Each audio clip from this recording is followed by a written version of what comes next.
We did Proverbs 2 weeks ago.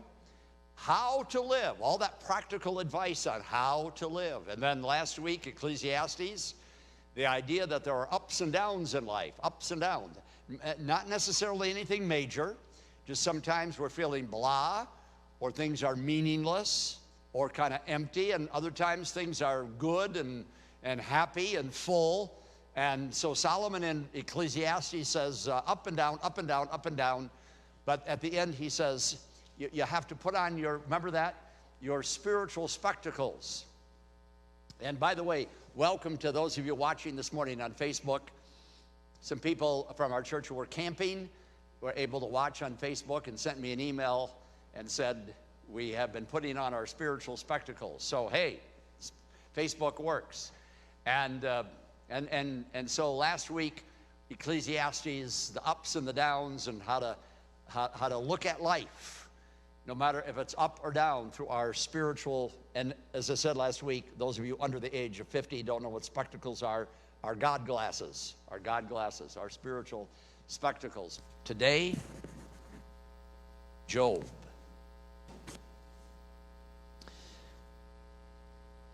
And the book of Job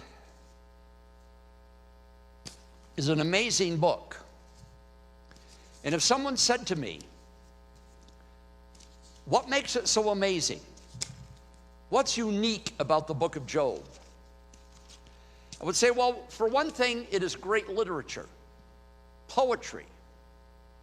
It is an amazing book, so beautifully written. Now, it does get a little burdensome, because once you get introduced to Job and his problem, it goes on for about 39 or 40 chapters of dialogue between Job and God and his friends, Job's friends, back and forth, and that can get a little wearisome. But the literature is absolutely amazing. So that's one reason to read the book of Job. A second reason I've already alluded to, and that is that Job has deep, serious problems. And so if you're going through suffering, this is an amazing book to relate to the man and to the book Job. A third reason that Job is so good, and already alluded to this as well, is that it gives us an opportunity to look at how we ought to see the situation of our neighbors, of our friends, of our family members who are going through suffering.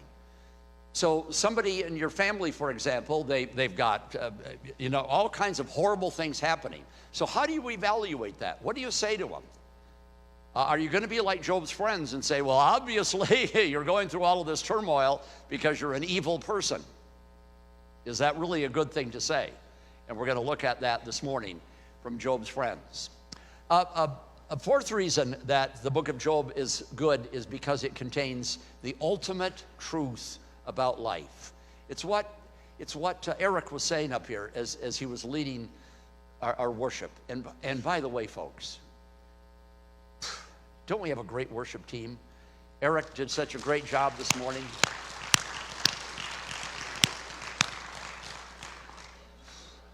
I was praising the Lord, and one of the reasons I was praising the Lord is because of our people leading us in praise to the Lord. So anyway, thank you to those of you who lead. If you're in here yet, I know you got to walk around, get a drink, go to the bathroom, and then come in. But anyway. And a final reason to read the book of Job is that it gives us an insight into who God is. Chapter 38, for example, it's a great chapter on who God is. God says to Job and his friends, after they'd done all of this bantering back and forth, all of this arguing and discussing, he says, who do you guys think you are? You realize that I have everything in control in my hand, that I've got a plan, and you're running around trying to figure everything out, acting like you're God. I'm God, says God. And then he says, were you there when I laid the foundations of the earth? Whoa, I don't think so. Were you there when I laid the foundations of the earth? So chapter 38, great chapter on God, as well as other chapters and passages in the book of Job. This morning what I want to do is to do a survey of the book of Job, what's going on, and how this ultimate truth thing really comes through. It comes through at the beginning of Job, through the book of Job, and also at the end of Job. We're going to, those of you who go to the Hudsonville service in the evening, we're going to continue Job tonight as we're going to look more specifically at a couple of individual chapters in the book of Job. But let's first of all get introduced to the man Job himself. Now, Job was a man that was very wealthy. And at the beginning of the book of Job, at the very beginning, chapter 1, verse 1 and following, it says, in the land of Uz, that was an area that today we call Iran and Iraq. It's to the east of the Jordan River. It says, in the land of Uz, there lived a man whose name was Job. This man was blameless and upright. He feared God. He shunned evil. And he had 7 sons and 3 daughters. He owned 7,000 sheep, 3,000 camels, 500 yoke of oxen, 500 donkeys, and a large number of servants. He was the greatest man among all the people in the East. He was powerful and he was rich. Quite a guy. But there was also an angel, some kind of a spiritual being that the Bible calls the Satan. Now that word Satan has become a proper noun in our language. So when we talk about the devil, we often use the word Satan. You know, Satan, the devil made me do it, Satan, so forth. So devil and Satan. But actually the word Satan is not a proper noun. It's not the name of the devil. It is a title that is given to a certain kind of person or spirit in the Bible that, that is an accuser and an adversary.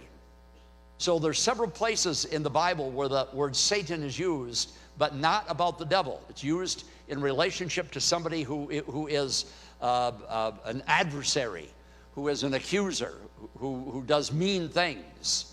In this particular case, it is a term that is given to a spirit or an angel who appears to be roving the earth looking for trouble, looking for people that he can bring before God and accuse, be an adversary of that person.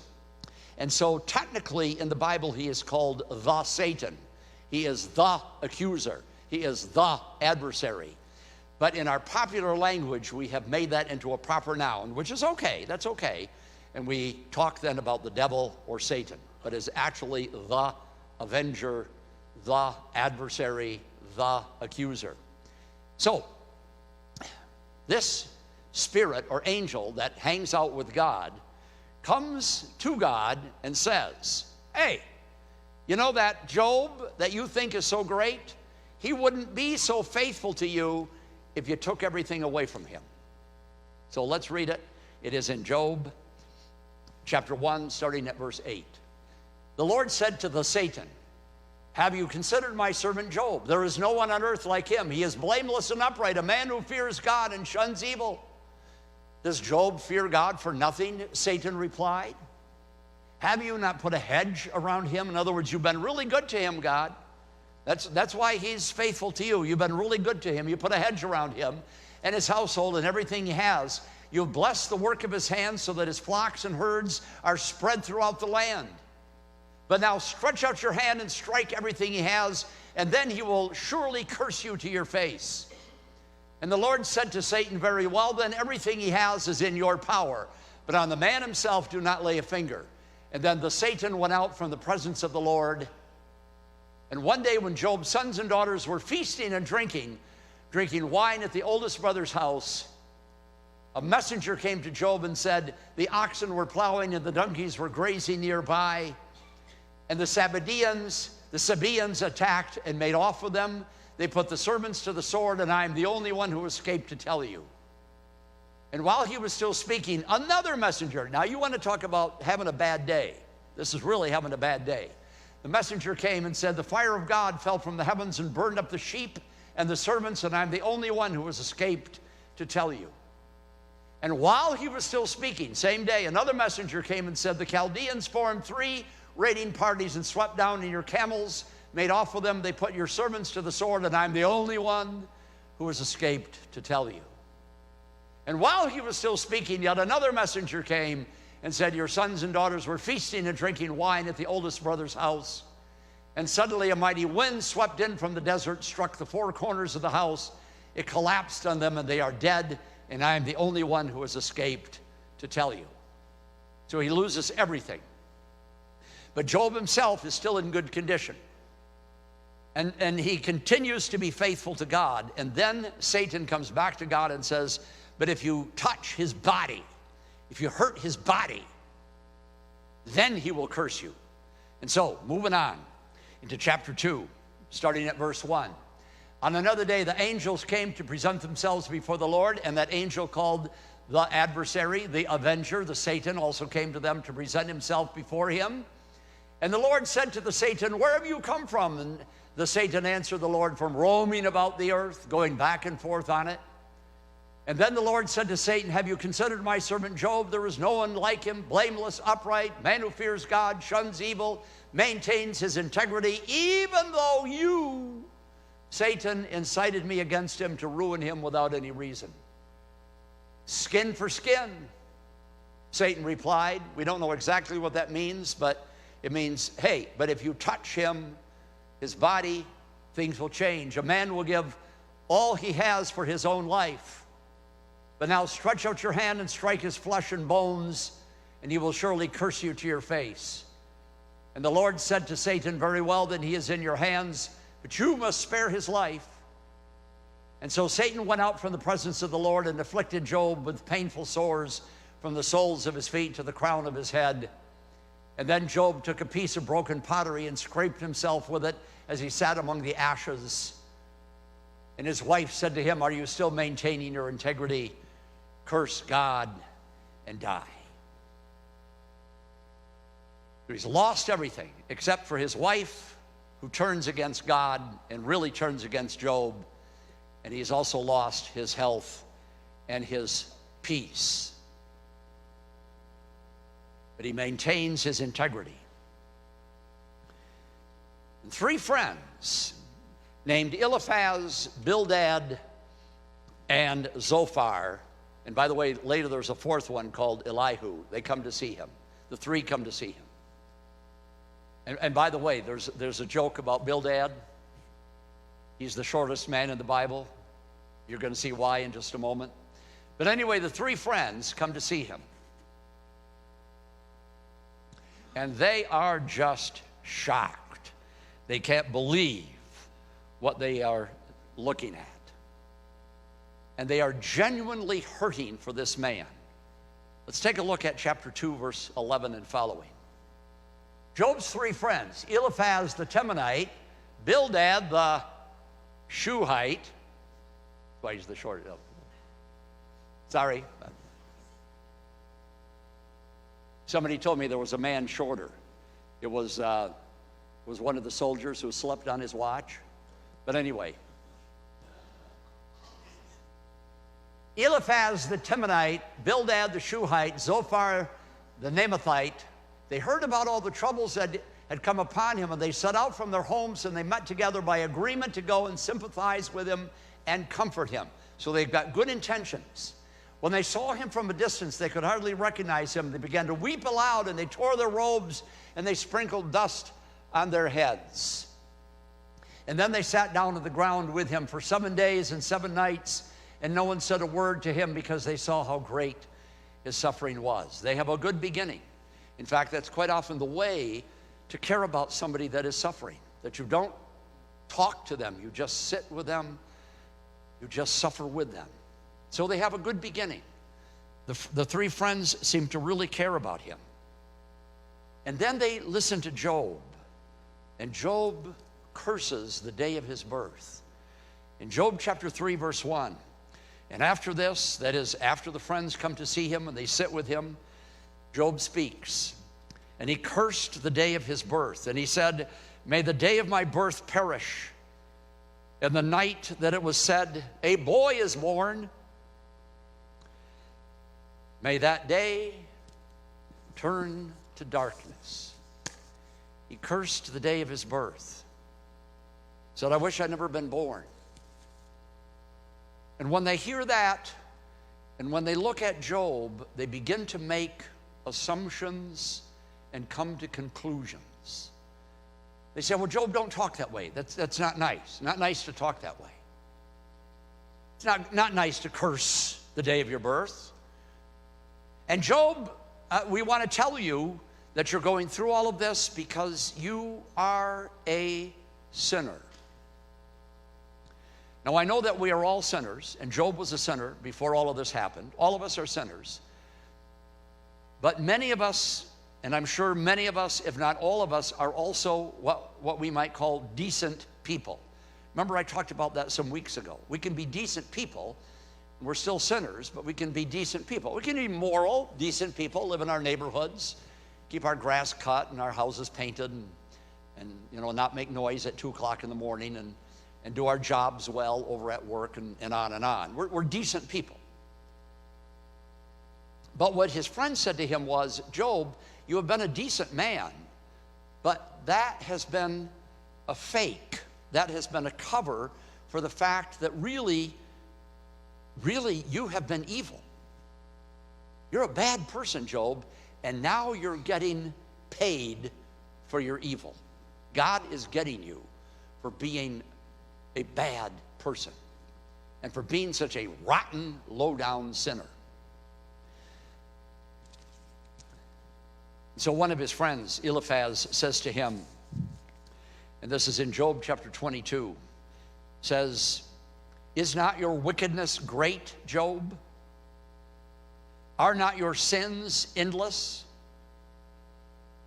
You demanded security from your brothers for no reason. For actually, you were stripping men of their clothing, leaving them naked. In other words, you were a thief. You're just downright crooked, ripping people off. You gave them no water. You gave no water to the thirsty and the weary. You withheld food from the hungry. And though you were a powerful man owning lots of land, an honored man, you sent widows away empty-handed. You broke the strength of the fatherless. And this is why snares now are all around you. Why sudden peril terrifies you, why it is so dark that you cannot see, and why a flood of water covers you. That kind of thinking, that is that you're going through a very difficult time because you have been a bad person, is something that you often find among people. I had a long counseling session over the telephone with a man this past week, and he's going through a very difficult time.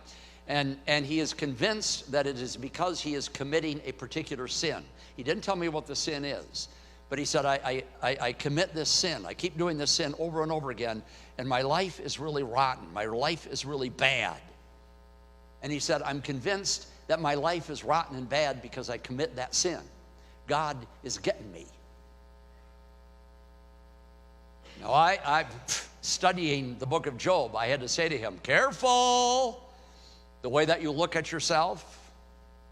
Be careful. But this is not uncommon. Older people, for example, who look ahead to oncoming death will often fear that they're going to hell, even though they go to church, they believe in Jesus, theologically in their mind, they believe their sins are forgiven, but they have committed some bad sins, they've done some bad things, and they're not sure that they can make it.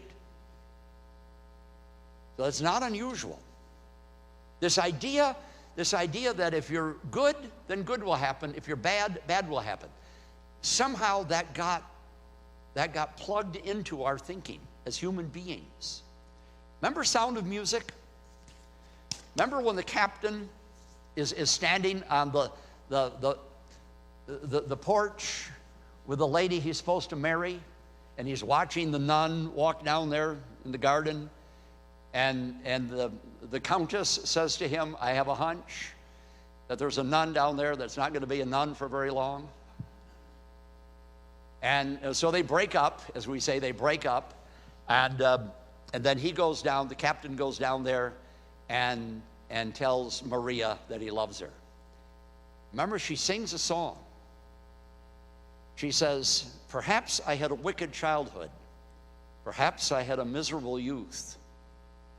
But somewhere in my wicked, miserable past, there must have been a moment of truth. For here you are, standing there loving me, whether or not you should. So, somewhere in my youth or childhood, I must have done something good. Nothing comes from nothing. Nothing ever could. So somewhere in my youth or childhood, I must have done something good. And I'm not knocking the song, and I'm not, criticizing. I love Sound of Music. It's great and all of that. And I get choked up when I watch it. Yes, yes, yes. Okay. But look at that song. It says, I did wicked things in my childhood so that I expected bad things to happen to me, but here's something wonderful happening to me, so therefore, at some point, I must have been something good. See, it's a tit for tat. Good for good, bad for bad.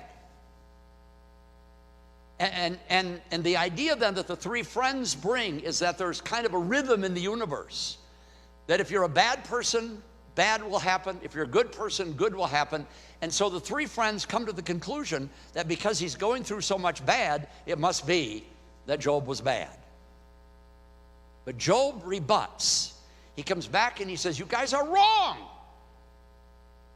Look at what it says in chapter 27, starting at verse 1. He says, as he continues his discourse, as surely as God lives, who has denied me justice, the Almighty who has made, look at how he's angry at God, who has made my life bitter. As long as I have life within me, the breath of God in my nostrils, my lips will not say anything wicked, and my tongue will not utter lies. I will never admit that you, my friends, are in the right. Till I die, I will not deny my integrity.